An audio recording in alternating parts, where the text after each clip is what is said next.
Hello friends, आज हम चंद्रशेखर आज़ाद के बारे में पार्ट 3 पढ़ेंगे। पार्ट 1 और पार्ट 2 मैंने पहले बताया आपको। दुश्मन की गोलियों का सामना करेंगे, आज़ाद हैं आज़ाद ही रहेंगे। मैं दुश्मन की गोलियों का सामना करूंगा, मैं आज़ाद रहा हूं और आज़ाद ही रहूंगा। आज़ाद को श्रेय दिया गया, यह उनके जीवन का एक निर्णायक क्षण था। उन्होंने अधिकारियों को बताया कि उनका नाम आज़ाद है। उर्दू में स्वतंत्र या मुक्त इसका अर्थ होता है। उनके पिता का नाम स्वतंत्र, उनका पता जेल। अपनी युवावस्था के कारण वे कारावास से बच गए, लेकिन पुलिस ने उनकी कड़ी पिटाई कर दी। बाद में उन्होंने आज़ाद के पक्ष में अपना अंतिम नाम छोड़ दिया और कभी भी जीवित पकड़े न जाने का संकल्प लिया। भारतीय और राष्ट्रीय कांग्रेस पार्टी ने जल्द ही उन्हें सम्मानित किया और भारतीय जनता के बीच उनकी लोकप्रियता बढ़ती गई। हालांकि आज़ाद फरवरी 1922 में चौरी चौरा में एक क्रांतिकारी भीड़ के द्वारा कई पुलिसकर्मियों की हत्या के बाद गांधी द्वारा असहयोग आंदोलन स्थगित करने से निराश थे।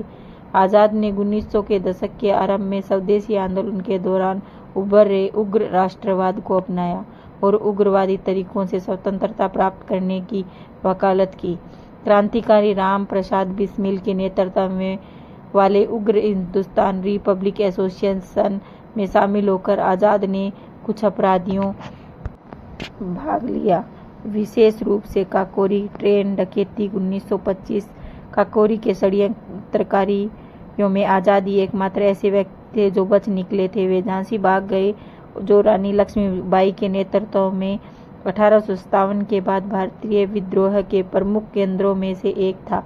ऐसा माना जाता है कि भगोड़े आज़ाद ने झांसी में 3 साल से ज़्यादा समय बिताया, जहां उन्होंने मास्टर रुद्र नारायण नामक का एक शिक्षक और स्वतंत्रता सेनानी ने छुपाया था। आज़ाद ने कुछ तो अपना भेष बदलकर और कुछ लिए इसलिए भी कि उनके दिखने का कोई आधिकारिक रिकॉर्ड नहीं था, किसी की नज़रों से बच गए। आज़ाद के पकड़े जाने से बचने के लिए कई वेश धारण किए।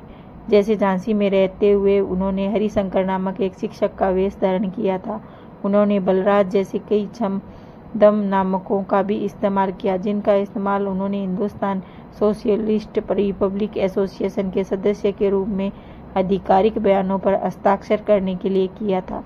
ऐसा माना जाता है कि क्रांतिकारी नेता राम प्रसाद बिस्मिल ने भी उनकी मानसिक व शारीरिक निपुणता के कारण उन्हें क्विक सिल्वर उपनाम दिया था।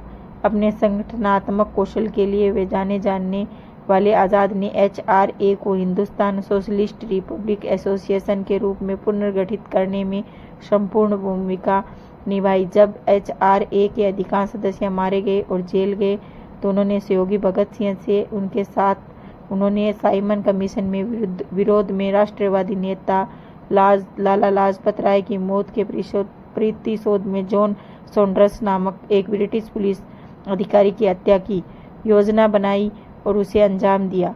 दिसंबर 1928 में सिंह और सह षड्यंत्रकारी शिवराज राजगुरु ने लाहौर में सॉन्डर्स को गोली मार दी और आज़ाद ने एक पुलिस कांस्टेबल को गोली मार दी, जिसने सिंह और राजगुरु का पीछा किया। वे अगले वर्ष सिंह व बटुकेश्वर दत्त नामक एक क्रांतिकारी ने दिल्ली में केंद्रीय विधानसभा भवन में बमबारी की।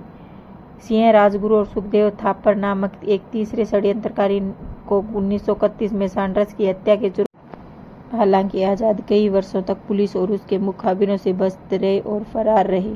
जवाहरलाल नेहरू की आत्मकथा के अनुसार भूमिगत अस्तित्व के इस दौर के दौरान आज़ाद ने 1931 की शुरुआत में नेहरू से मुलाकात की, ताकि वह पता लगाया जा सके कि ब्रिटिश अधिकारियों के साथ चल रही बातचीत, जिसके परिणाम स्वरूप मार्च में गांधी इरविन समझौता हुआ और क्रांतिकारियों को सम्मानजनक पुनर्वास प्रदान करेगी या नहीं।